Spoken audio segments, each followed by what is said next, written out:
तो स्टार्ट किया था हम लोगों ने determination of E/M ratio. Diagram बना लेते हैं पहले। जैसा कैथोड रे एक्सपेरिमेंट का बनाया था कुछ वैसा ही है।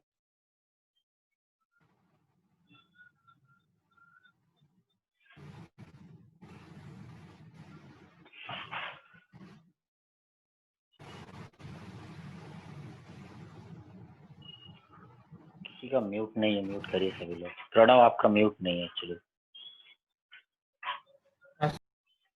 कर दिया मैंने।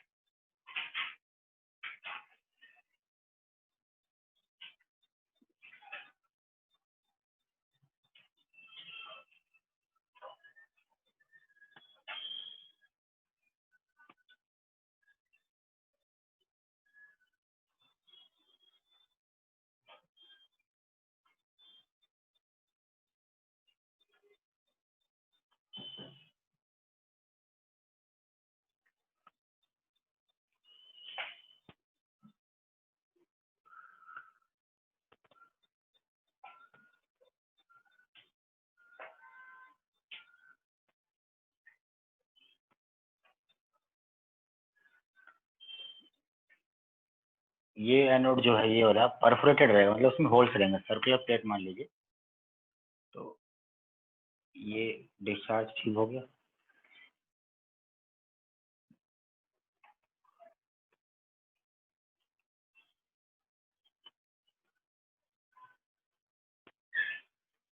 and this anode is perforated anode। ठीक है, क्यों परफोरेटेड? कि जो निकले इलेक्ट्रॉन वो इस स्क्रीन तक पहुंचे।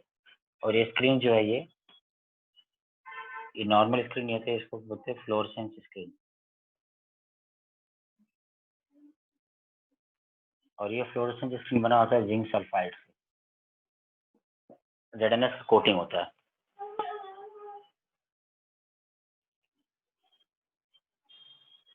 ZnS का कोटिंग होता है। फ्लोरेसेंस स्क्रीन का रोल क्या है बेसिकली? कि इलेक्ट्रॉन यहाँ से निकलकर इधर की तरफ भाग रहा है, अपने को इलेक्ट्रॉन तो नहीं दिखता, बट ये मालूम चल जाएगी कि अगर इलेक्ट्रॉन निकलकर इस पर्टिकुलर स्क्रीन पे आया तो इस स्क्रीन पे जो है एक जैसे स्पार्किंग होता है ना, स्पार्किंग होगा, वेरी स्मॉल स्पार्किंग उस स्क्रीन पे। तो अपने मालूम चल जाएगा, तो जहाँ पे भी स्पार्किंग होगा अब तो अपने मालूम चलेगा हाँ भाई यहाँ पे आके लड़ रहा है वो आपका इलेक्ट्रॉन। ठीक है, तो आपका इलेक्ट्रॉन का पाथ मालूम चल जाएगा बेसिकली। और इसमें हम लोगों ने फील्ड अप्लाई किया हुआ है, external field, external electric field, positive negative electric field apply किया हुआ है। और एक्सटर्नल मैग्नेटिक फील्ड बाहर से।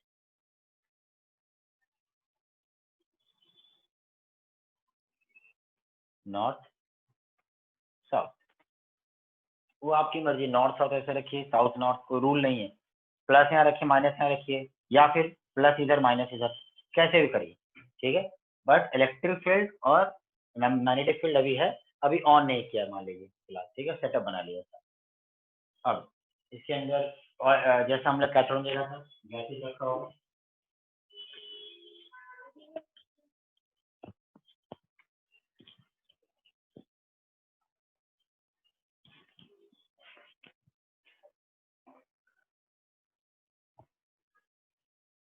ठीक है, गैसेज रखा होगा अंदर एट वेरी लो प्रेशर, कम से कम पार्टिकल होता कि।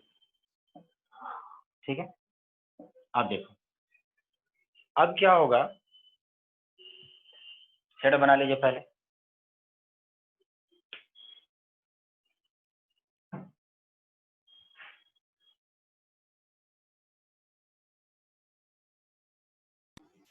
सर थोड़ा जूम करो।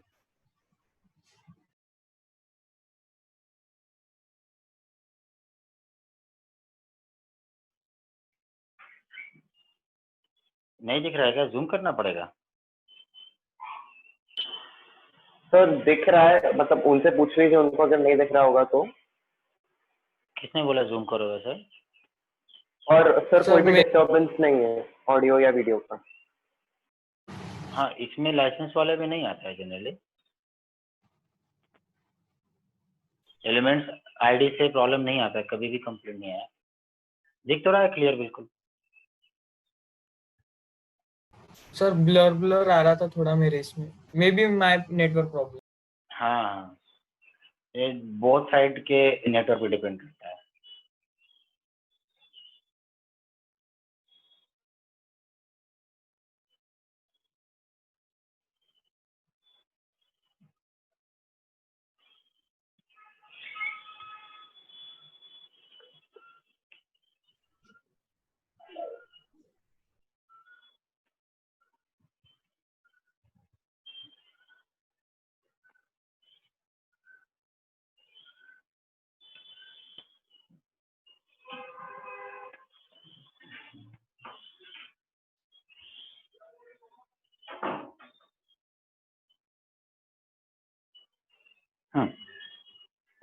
तो क्या हो रहा होगा इसमें फिर? इलेक्ट्रॉन निकल के, इलेक्ट्रॉन जो है कहाँ से निकल रहा होगा? ये कैथोड है, कैथोड की तरफ से इलेक्ट्रॉन निकल रहा होगा, है ना?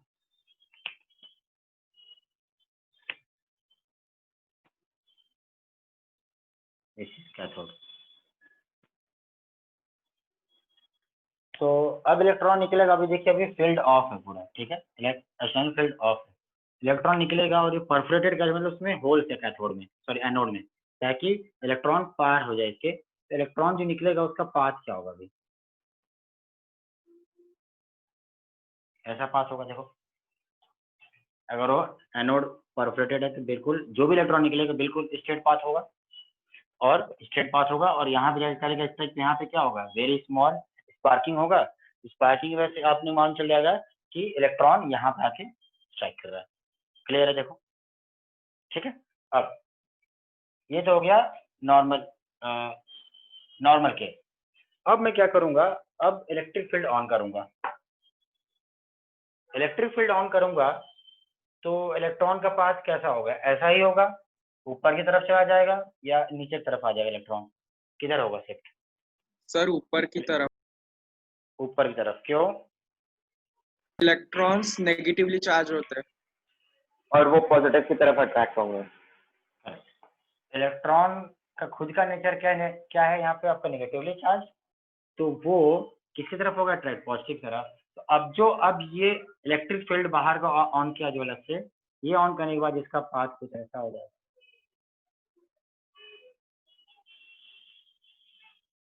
देखो ठीक है, अप्रॉक्स एक पाथ बना दिया, यहाँ से भी अलग हो सकता है, कहीं से भी, मतलब एक ऊपर की तरफ शिफ्ट हो जाएगा। सही है? देखो इसका मतलब इलेक्ट्रिक फील्ड ने इलेक्ट्रॉन के ऊपर क्या लगाया? फोर्स लगाया, और अट्रैक्ट करके उसका पाथ क्या कर दिया? चेंज कर दिया, ऊपर की तरफ। इसका मतलब क्या हो गया? जो अच्छा अपने को मालूम चल जाएगा कि शिफ्ट हो गया कैसे। यहाँ पे स्पार्किंग हुआ होगा, इसका थोड़ा ऊपर हुआ होगा स्पार्किंग। ठीक, चलिए क्लियर है इतना? ठीक है, बताता हूँ अभी आगे। अभी इसका भी रोल आएगा, क्या बोलते हैं, इसका मैग्नेटिक फील्ड का भी रोल आएगा, बट इसके आगे लिखिए अभी फिलहाल। Write down, if the potential difference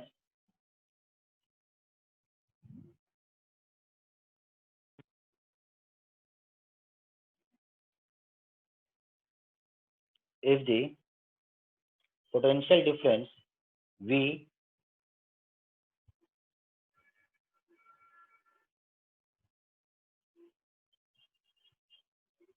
is applied between electrodes comma then the kinetic energy of particles rays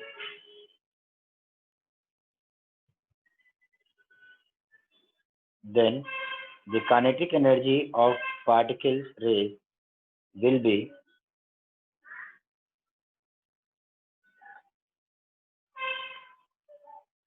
देखिए अभी इलेक्ट्रिक फील्ड ने ऑन किया है, फिलहाल बेसिक वाले केस की बात कर रहा हूँ। मुझे बताइए, ये जो यहाँ से इलेक्ट्रॉन निकला, इसके पास कोई ना कोई स्पीड है, ठीक है, स्पीड से भाग रहा है। तो वो स्पीड आया कहाँ से? किसने दिया भाई स्पीड उसको? वो स्पीड है तो मतलब उसके पास, हाँ, कहाँ से आया? तो जब हम पोटेंशियल डिफरेंस अप्लाई करते हैं तो आयन चार्ज हो जाते हैं और इससे वो मूव होता ठीक है, मतलब जो बेसिक एनर्जी का सोर्स है वो कौन है आपका? Potential voltage difference. अप्लाई कर, ठीक है, पोटेंशियल डिफरेंस। इसका मतलब कि जो काइनेटिक एनर्जी है इलेक्ट्रॉन की, उसके लिए जिम्मेदार कौन है? तो पोटेंशियल डिफरेंस। और इसका एक फॉर्मूला है, या फिजिक्स में पढ़ेंगे, Q इंटू वी। यहाँ V क्या है? वोल्टेज। Q क्या है? चार्ज है, लिख लीजिए। और काइनेटिक एनर्जी का एक और फॉर्मूला है, ठीक है, दोनों ही आपका काइनेटिक एनर्जी है। तो काइनेटिक एनर्जी का एक और फॉर्मूला है, क्या? 1/mv²। Half mv²। और चार्ज का वैल्यू फिलहाल क्या है यहाँ पे?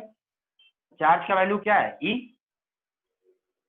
चार्ज है कौन? आपका इलेक्ट्रॉन है ना, E लिख दिया। देखो, राइट सर। चार्ज किसका ले रहे हैं? इलेक्ट्रॉन का, तो E लिख दिया, ठीक है। प्रोटॉन का रहता है तो P लिख देता, ठीक है, न्यूट्रॉन का चार्ज होता नहीं, ठीक है। ये देखो, तो काइनेटिक एनर्जी जो निकल रहा है, इलेक्ट्रॉन जिस स्पीड से भाग रहा है, उसको, उसके लिए आपका एनर्जी दिया कौन? वोल्टेज। तो वोल्टेज के टर्म में लिख दिया, और खुद उसका एनर्जी इसके टर्म में भी लिख सकते हैं हमें। तो देख लीजिए, तो यहाँ से दोनों को इक्वेट किया तो E/m क्या आएगा? यहाँ से इस इक्वेशन से E/m क्या आ जाएगा? E/m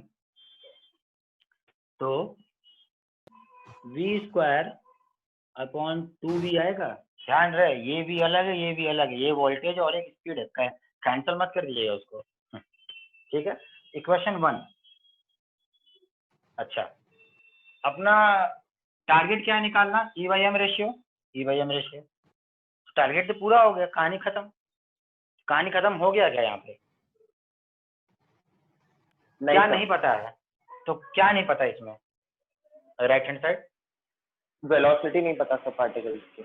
exactly. वोल्टेज तो हम लोग अप्लाई कर रहे हैं, तो वोल्टेज तो पता होगा हमें, 200 वोल्ट Right. जो भी अप्लाई किया होगा, वोल्टेज हम लोग अप्लाई कर रहे हैं, बट स्पीड पता कर लेंगे क्या आपका वहां पे इलेक्ट्रॉन का? नहीं भाई, जो पार्टिकल में दिख भी नहीं रहा तो उसका स्पीड कैसे पता करेंगे? एक्सपेरिमेंटली मेजर तो कर नहीं सकते।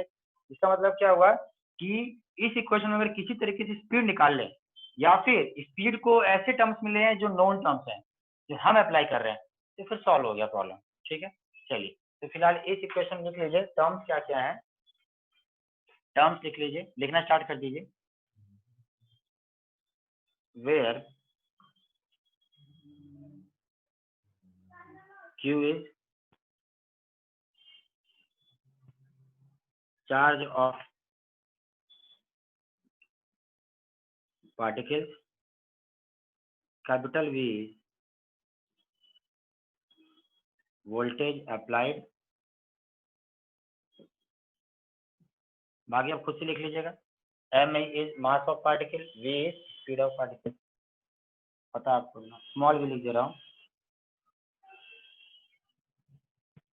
Speed of particle. यहाँ पार्टिकल कौन है? तो इलेक्ट्रॉन है,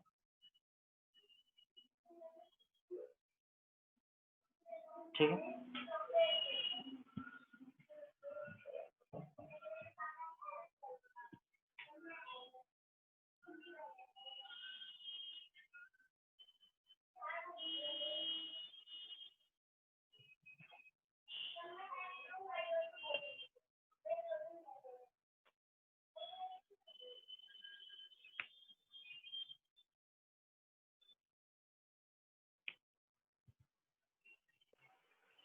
तो ये जो फॉर्मूला है ये हम कहाँ यूज करते हैं? मतलब ये आप आगे बताने वाले हैं क्या? नहीं, पहले बता चुका। आप कौन कौन बोल रहे हैं? सर मैं अमेय गढ़ी सर। हमें आप तो थे लास्ट क्लास मेरे। E/m निकाला था इलेक्ट्रॉन का 1.75 into 10⁻11 कूलम पर केजी, निकाल के याद है वैल्यू? तो कहाँ से निकाला? हाँ। ऐसे निकाला है। Okay sir. तो E/m ऑफ इलेक्ट्रॉन, E/m किसी भी पार्टिकल निकाल सकते हैं आप, ठीक है। Charge by mass ratio. तो अभी ये पहला इक्वेशन आया है जिसमें स्पीड अननोन है, अभी स्पीड के लिए कोई दूसरा इक्वेशन बनाना पड़ेगा, है ना। तो देखिए, तो इतना हो गया लिख के। अब देखिए, तो अभी तक मैंने इलेक्ट्रिक फील्ड और मैग्नेटिक फील्ड ऑन नहीं किया है, ये बेसिक आपका इक्वेशन है, ठीक है, कि अगर यहाँ से इलेक्ट्रॉन निकल के भाग रहा है तो उसका ये आपका ऐसा इक्वेशन होगा। अब हमने इलेक्ट्रिक फील्ड ऑन किया, इलेक्ट्रिक फील्ड ऑन किया तो उसने फोर्स लगाया, तो इलेक्ट्रिक फील्ड ने किस साइड फोर्स लगाया? ऊपर की तरफ लगाया, इसको बोल देंगे force due to electric field. देखो तभी तो इलेक्ट्रॉन ऊपर गया, ठीक है।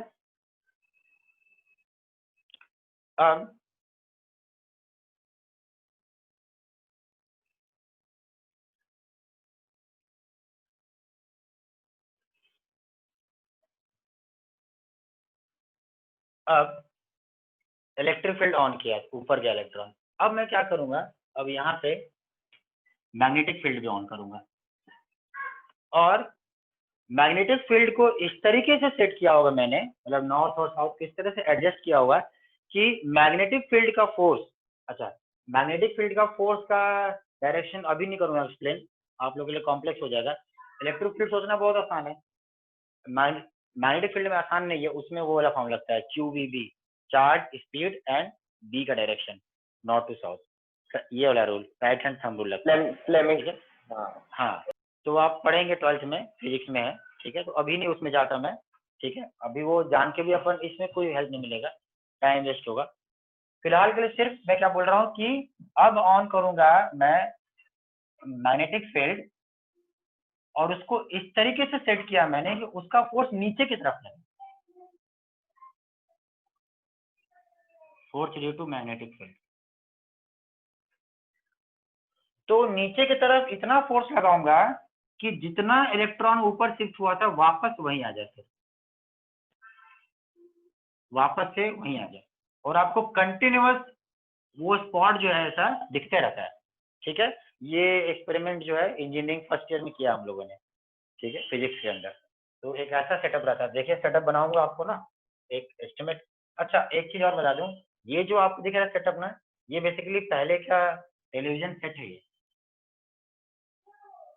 कैथोड ट्यूब रहता था पहले, देखा है क्या, लंबा वाला टेलीविजन जो पीछे निकला रहता था ऐसा डब्बा, ये वही सेट है। और ये जो कर्व्ड आपके एरिया है ना, ये पहले देखिए, पहले के जो टेलीविजन आते थे वो कर्व रहते थे, आपने देखा होगा नहीं, उसका स्क्रीन कर्व रहता था ऐसे ही। तो ये बेसिकली जो है टेलीविजन सेट के अंदर वाला एरिया है ये। हाँ सर, इसलिए वो स्क्रीन के पास मैग्नेट लेके जाते थे तो वो कलर ये हो जाते थे, खराब हो जाते कलर ये होता है, ब्लर होता है, ब्लर होता है, हाँ राइट। ब्लर होता था वो, हाँ।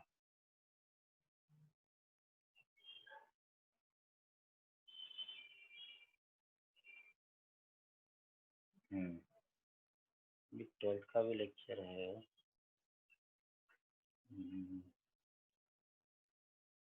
एक मिनट दीजिएगा, इसलिए भी 12th का भी लेक्चर 11 बजे है शायद।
हाँ तो क्या, अच्छा मैं सेटअप बना रहा था ना, देखिए एक एक्सपेरिमेंटल सेटअप बना रहा हूँ मैं, एक ऐसा स्टेबलाइजर देखा है ना आप लोगों ने अपने घरों में, जैसे स्टेबलाइजर वैसा ही होता है, बॉक्स होता है एक, है ना, ऐसे,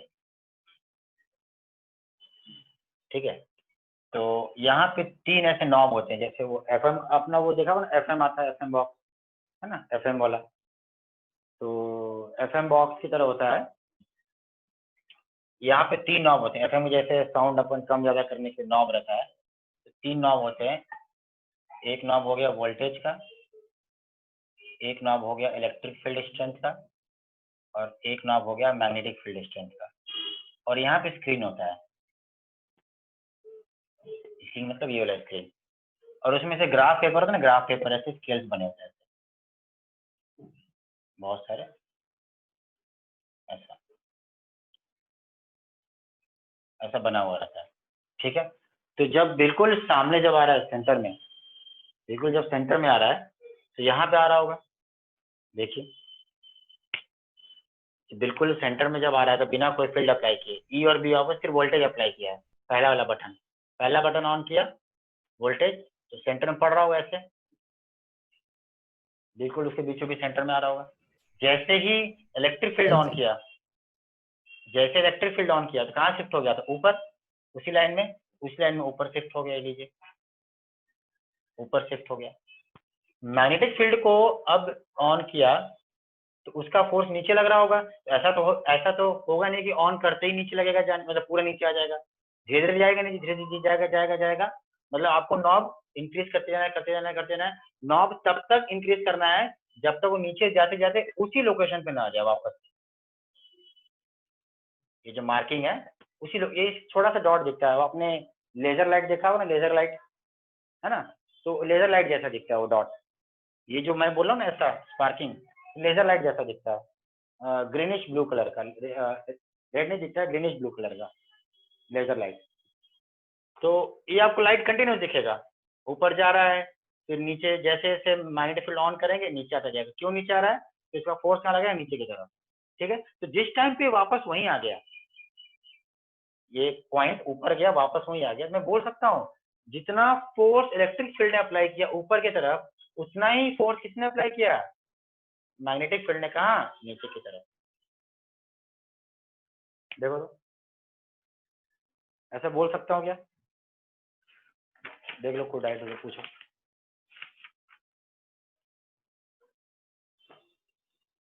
क्यों बोल सकता हूँ ना, ये ऊपर शिफ्ट हुआ वापस वहीं आ गया, वापस वहीं आ गया मतलब आपने दोनों फील्ड ऑन कर रखा है, वापस वहीं आ गया, इसका मतलब क्या हुआ कि दोनों फील्ड की वजह से फोर्सेस क्या है, इक्वल है और बैलेंस हो चुका है अपोजिट डायरेक्शन में, सही है। तो लिखिए आगे,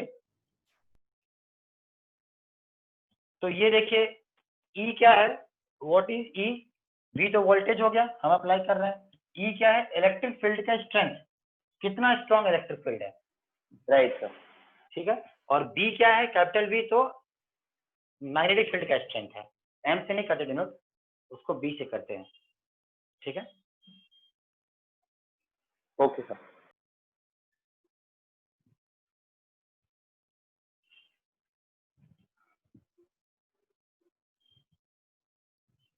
So write down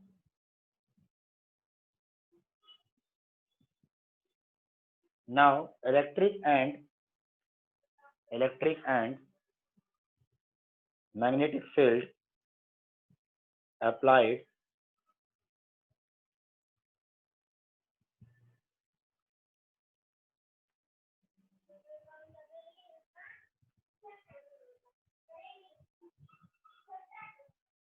are applied in the path of cathode rays.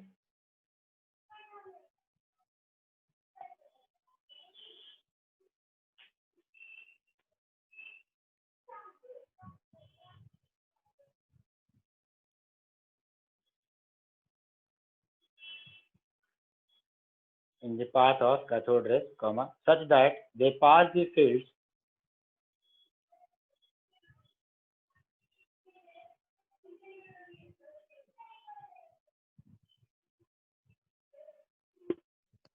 such that they pass the fields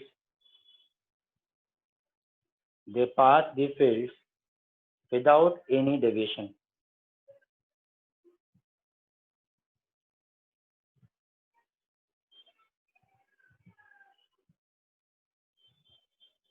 Without any deviation. Full stop.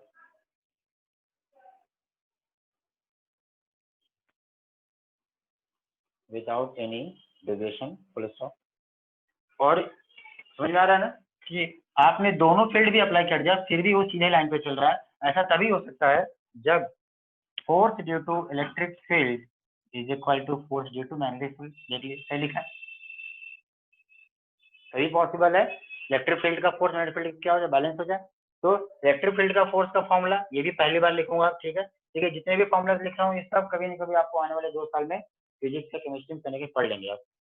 Force due to electric field formula होता है Q × E, अब magnetic field का होता है Q into V into B, QVB, right hand thumb rule, QVB। Q दोनों तरफ charge ही है, यहाँ से स्पीड V स्पीड है, स्पीड क्या आ जाएगा E/B, इक्वेशन 2 लिख दे रहा हूं मैं, दो ही टर्म नया है, where E is equal to electric field strength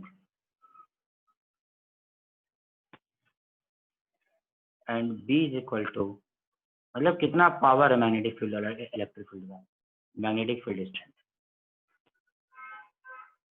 तो फिर सवाल उठता है कि E और B अपने को पता है क्या भाई, ये स्पीड है, यहाँ पे V जो है वो स्पीड है, फिर से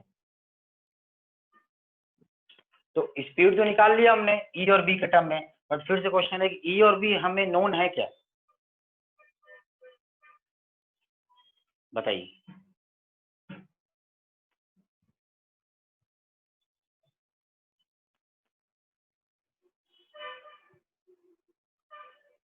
बताइए E और B नोन है या नहीं?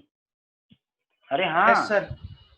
इलेक्ट्रिक फील्ड कौन अप्लाई कर रहा है, हम लोग अप्लाई कर रहे हैं, नॉब है ना हमारे पास, नॉब नॉब घुमाते जाइए, वहां पे से रीडिंग होता है 20, 30, 80, 100। इलेक्ट्रिक फील्ड भी हम ही अप्लाई करेंगे, मैग्नेटिक फील्ड भी हम ही अप्लाई करेंगे। ई और बी पता है, हम लोग अप्लाई कर रहे हैं ना, ई और बी पता है, ये इसके रेशियो क्या निकल जाएगा, स्पीड, स्पीड को यहाँ पुट कर दोगे, देखो फ्रॉम इक्वेशन 1 and 2,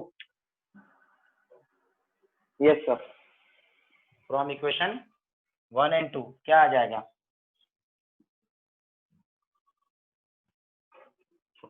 सब्स्टिट्यूट कर दो स्पीड को, स्पीड नहीं पता था, E/m क्या हो जाएगा, स्पीड का स्क्वायर है, क्या हो जाएगा E² अपॉन 2VB²। देखो अब इस फॉर्मूले में इलेक्ट्रिक फील्ड पता है, मैग्नेटिक फील्ड पता है, वोल्टेज भी पता है, तो हम लोग E/m को ऐसे टर्म्स में ले आए जो हम लोग अप्लाई कर रहे हैं, और हम लोग अप्लाई कर रहे हैं तो हमें तो वैल्यू पता होगी, देखो नोन वैल्यूज के टर्म में ले आया, अब जो भी वैल्यू आएगा पुट कर देंगे तो आंसर आ जाएगा।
सर वो जो स्टेटमेंट लिखा है हमने कि force of electric field is equal to force of magnetic field, उसके बाद का जो इक्वेशन है वो थोड़ा समझा दीजिए कि वो फर्स्ट स्टेप से सेकंड स्टेप में कैसे आया। अच्छा ये ना, हाँ सर, हाँ सर। ये एक्चुअली फॉर्मुलेज है, ये आपको मैं ये प्रूफ नहीं कर सकता अभी भाई, ये फिजिक्स में 12th में है, ये फॉर्मुलेज है, ये आपके सामने पहली बार आएगा, और एज इट इज फिलहाल तो याद कर लेना आपको पड़ेगा फिलहाल के राइट लिए, sir, Q right into sir. E QVB, ये फॉर्मुलेज है। जैसे तो ओके। तीन फॉर्मुलेज नए आपके सामने आए, kinetic energy in terms of voltage Q into V, electric field का force Q into V, magnetic field का फोर्स QVB, तीनों फॉर्मुलेज फर्स्ट टाइम आ रहे हैं, और फिर फिलहाल तो एज इट इज इसको याद रखिए। Okay sir.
Done sir.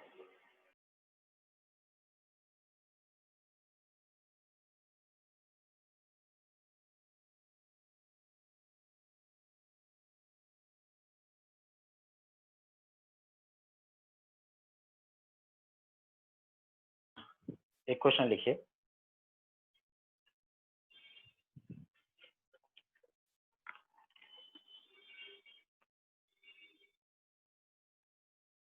Calculate the speed of electron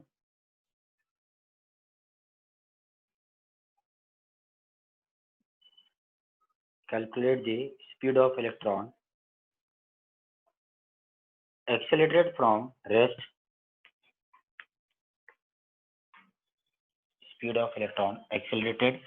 rest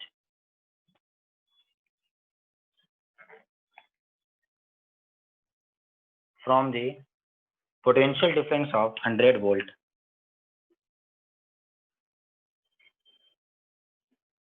accelerated from rest from a potential difference of 100 volt। Solve करिए।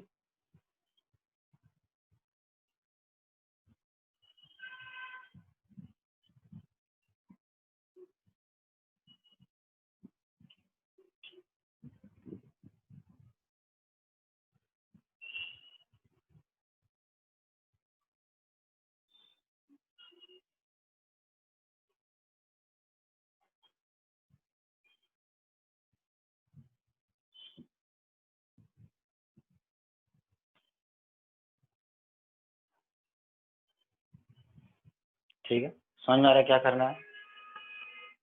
इलेक्ट्रॉन की स्पीड निकालना है। देखिए, ये तो पहले वाले ही क्वेश्चन निकल जाएगा मेरे ख्याल से।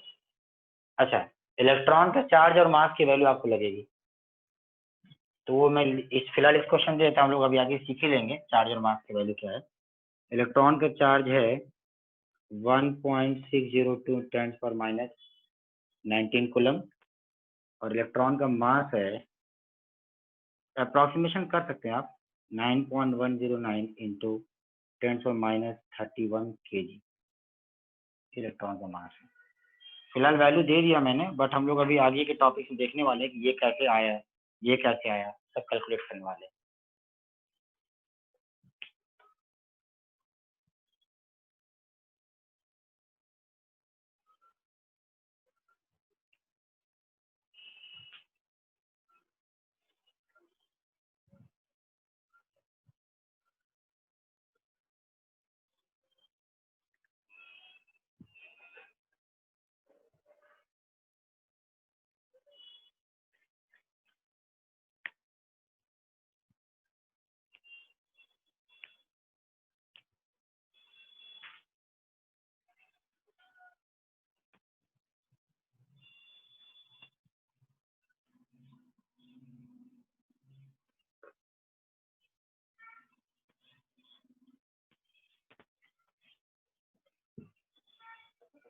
कैलकुलेशन थोड़ा लेंदी होगा, ठीक है, सीखना पड़ेगा लेकिन वो भी।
कुछ है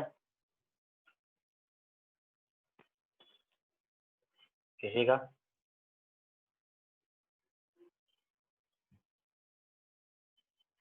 फॉर्मूला कौन सा यूज कर रहे हैं? ये बोला kinetic energy is equal to Q into we,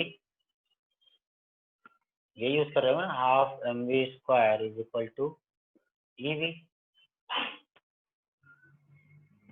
है ना? तो आपको क्या निकालना है? v स्पीड निकालना है, 2ev upon m, square root ले लेंगे तो लेंदी है बट सॉल्व करना पड़ेगा। सर वो फर्स्ट लेके भी कर सकते क्या? क्या क्या? फर्स्ट इक्वेशन लेके कर सकते? वही तो लिया है, देखिए इक्वेशन 1 ही तो है, देखिए नोट देखिए, इक्वेशन 1 ही लिया मैंने। इस इक्वेशन की जरूरत नहीं पड़ेगी क्योंकि फिलहाल ई और बी तो दिया नहीं है, तो ये इक्वेशन नहीं यूज करेंगे। ये देखिए सर, तो देखिए इस टाइप के कैलकुलेशन भी अपने को सॉल्व करते आना चाहिए, लेंदी वाले जो होते हैं, ठीक है? क्योंकि फाइनली देखिए ऑब्जेक्टिव एग्जाम के लिए अगर आप कर रहे हैं प्रिपेयर, तो finally answer is what matters, है ना? तो स्टेप मार्किंग तो मिलने वाला नहीं है, तो we have to learn also this type of calculation. देखिए मैं ट्राई करता हूँ, पहले वी स्क्वायर निकालता हूँ, एक्चुअली स्क्वायर वी निकालता हूँ। सर आगे मैं क्या है बताइए? 5.8 into 10 raised to power 6। किसका आया? सर हार्दिक राव। हार्दिक, करेक्ट है, करेक्ट है हार्दिक।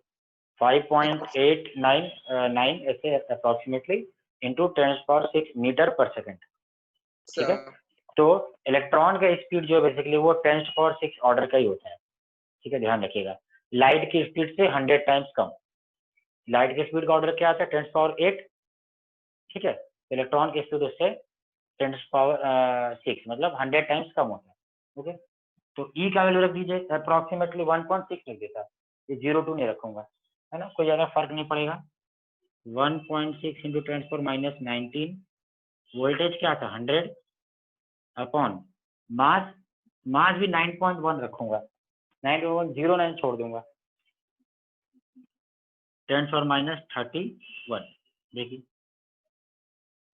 अप्रोक्सीमेशन करना है तो आप और भी अप्रोक्सीमेशन कर सकते, करना चाहे तो। वैसे इसको 9.0 मान लेंगे तो, या फिर ये देखिए 16, 91, 90 मान लीजिए सीधे 90, काफी अप्रोक्सीमेशन हो जाता है।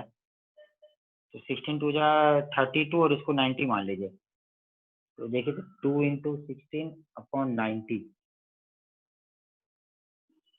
सारे पावर्स के रख लीजिए, ये 10⁻2 हो जाएगा, -31 ऊपर आ क्या हो जाएगा? +31, तो 31 और 2 33, 33 माइनस 19। एक काम करिए, ये 100 एक कट कर दीजिए, 1 0, तो एक 100 से 1 0 कट कर दिया तो 10 बचा होगा, तो 31 और एक 10 1, 32 माइनस 19 क्या आएगा? तो 12 13 नहीं, 32 माइनस 19 13 आ जाएगा ना, 19 है ना, 19 13 आ गया, तो ये क्या आ जाएगा? ये तो आपको करना ही पड़ेगा, 32/9, 9 3 जा 27, 3.5 के आसपास आएगा, है ना? क्यों? 3.5 इंटू 10⁻13। अब देखो, अब मैं कोशिश करूंगा कि पावर जो है वो इवन रहे, इवन पावर जस्ट हाफ निकल, मतलब हाफ होके बाहर निकल जाता है स्क्वायर रूट के, तो इसको 3.5 को 35 लिख सकता हूँ, 35 इंटू 10⁻12, देखो तो 10⁻12 बाहर क्या निकल जाएगा? सीधे हाफ हो जाएगा, स्क्वायर रूट 12 का स्क्वायर रूट 10⁻6, और 35 का स्क्वायर रूट क्या होगा? अप्रोक्सीमेटली 6, इससे थोड़ा कम, अप्रोक्सीमेटली आप लिख दीजिए 5.9, ये देखिए, इतना भी डिफिकल्ट नहीं है। अगर आप करते जाएंगे अप्रोक्सीमेशन किया तो एरर भी एक्चुअली आपका, देखिए स्क्वायर रूट लेना है, अप्रोक्सीमेशन जो किया, जो भी एरर आएगा एरर का भी स्क्वायर रूट हो जाएगा, तो और कम हो जाता है, तो ऑलमोस्ट करेक्ट आंसर आता है। अब इसके बाद ऑप्शन रहते हैं अपने पास क्वेश्चन में, तो ऑप्शन देख के चेक कर लीजिए कौन सा सही है, इतना तो मालूम चल जाएगा ना अपने को। ठीक है, देख लीजिए, ध्यान रखिएगा इलेक्ट्रॉन, ये देखिए this notation is also known as scientific notation, मतलब एक नंबर के बाद डेसिमल में सारे नंबर्स लिखिए और 10 to power some number, this notation is known as scientific notation. इसको मैं ऐसे भी लिख सकता हूँ 59 इंटू 10 पावर 5, आंसर वो भी करेक्ट है, बट वो साइंटिफिक नोटेशन नहीं है। साइंटिफिक नोटेशन मतलब क्या होता है, एक पर्टिकुलर फॉर्मेट में, जैसे आईपीएससी नोमेनक्लेचर होता है, तो लोगों ने मिलकर एक फॉर्मेट बना दिया, वैसे ही एक फॉर्मेट है नंबर से लिखने का।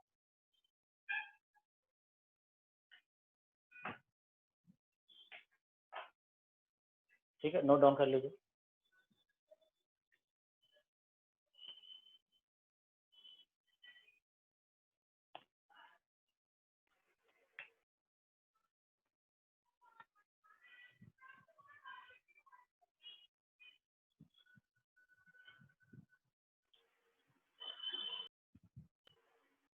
किसी को भी डाउट हो, कोई भी डाउट हो तो पूछ लीजिए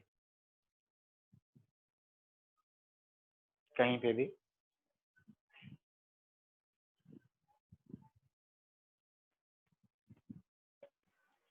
सर जो हम अप्रोक्स करते हैं वैल्यूज को, उससे कितना फर्क पड़ सकता है आंसर में? चलो मतलब- देख लेते हैं। मतलब कैसे बता दूं? ऐसा तो नहीं होगा कि पूरा ऐसा आंसर आ जाएगा जो ऑप्शंस में है ही नहीं? नहीं, ऐसा नहीं होगा। 5.8 3 5.8 देखो, क्योंकि एरर अगर मैं अप्रोक्सीमेशन कर रहा हूँ थोड़ा एरर आएगा, तो एरर का भी तो तुम्हारा स्क्वायर रूट हो रहा है, तो एरर का स्क्वायर रूट और छोटा वैल्यू हो जाएगा ना, राइट। एरर और छोटा हो जाएगा। तो एक काम करते हैं, तुम जब पूछ रहे हो तो फिर अपन कर ही लेते हैं, मैं एक बार कैलकुलेटर पर निकाल लेता हूँ, ठीक है, देख लेते कितना आ जाता है।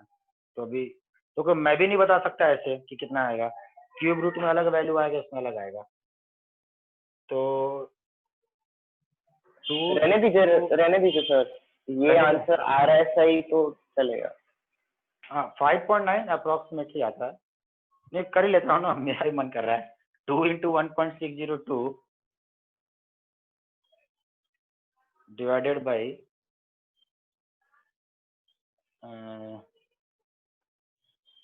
9.109, देखो सही है, 0.3517 आ रहा है, ये 3.517 आ रहा है। Right sir.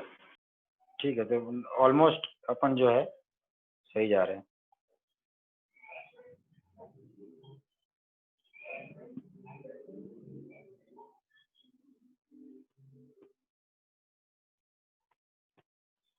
एग्जैक्ट आंसर है 5.93। Okay sir. ठीक है,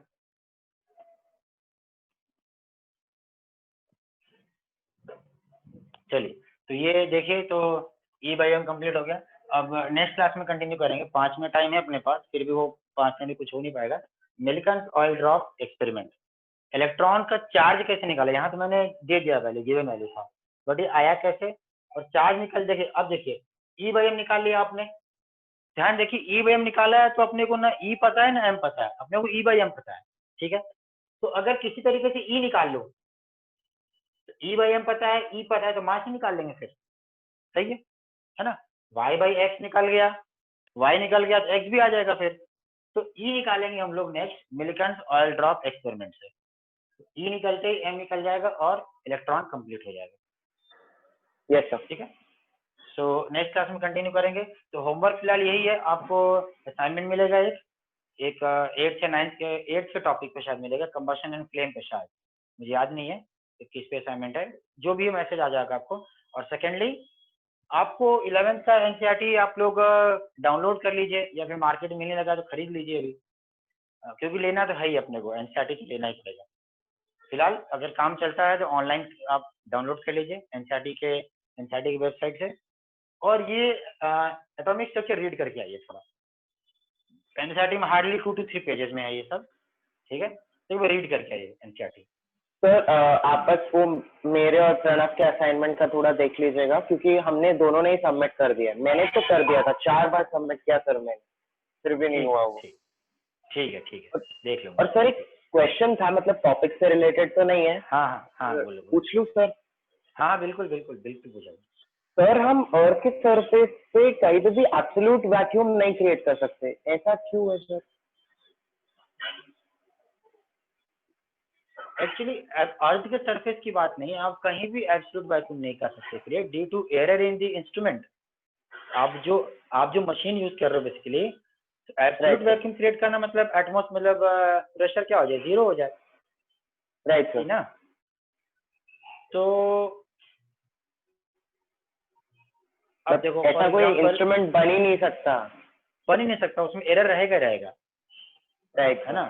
फॉर एग्जाम्पल तुम देखो ऐसे समझते हो अपन इसको, देखो तुम जो क्वेश्चन पूछो ऐसे समझते हो, बहुत इजी है वैसे। Just minute.